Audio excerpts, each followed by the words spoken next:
தயவு செய்து நல்ல உள்ள படைத்தவர்கள் யாராவது எடுத்திருந்தால் காவல் உதவி மையத்தில் கொண்டு வந்து கொடுப்போம். அன்பு குடிமக்களை, அருமை சகோதரர்களை, கண்கள் வேடிக்கை பார்க்கும் கைகள் அடிக்கடி இறைவனை வழங்குவோடு உங்கள் இடையில் இருக்கின்ற காதல் இருக்கின்ற கலத்தில் இருக்கின்ற காவல்துறை சார்பிலே அன்போடு கேட்டுக்கொள்கிறோம்.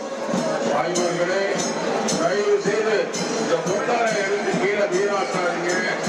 அந்த முந்தானைக்கு வேலை கொடுங்க. அம்மா, இந்த மாதிரி நேரத்தில் முந்தானைக்கு வேலை கொடுக்கும், கருத்துக்காக கொடுக்கும்.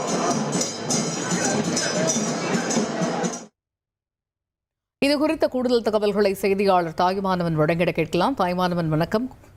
மாசிமக தீர்த்தவாரி திருவிழா கோலாகலமாக கும்பகோணத்தில் நடைபெற்று வரக்கூடிய சூழல்ல அங்கு செய்யப்பட்டிருக்கக்கூடிய சிறப்பு ஏற்பாடுகள் என்ன, விவரிங்க. மாசி மகத்தன்று புனித நீராடல் என்பது இந்து முறையில மிக முக்கியமானது ஒன்றாக பார்க்கப்படுகிறது.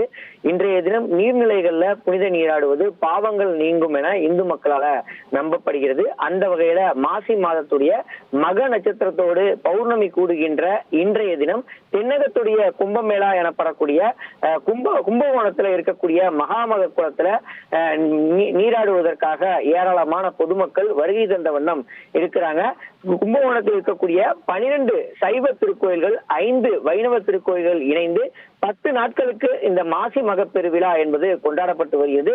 விழாவுடைய முக்கிய நிகழ்வான இந்த மாசி மகத்தை ஒட்டி மகாமக குளத்துல 4 கரைகள்லயும் 12 சிவாலயங்களிலிருந்து உற்சவர்கள் பஞ்சமூர்த்திகளோடு எழுந்தருளி இருக்கக்கூடிய நிலையில ஆயிரக்கணக்கான பக்தர்கள் குளத்துல புனித நீராடி வரக்கூடிய காட்சிகளை நம்மால நேரடியா பார்க்க முடிகிறது.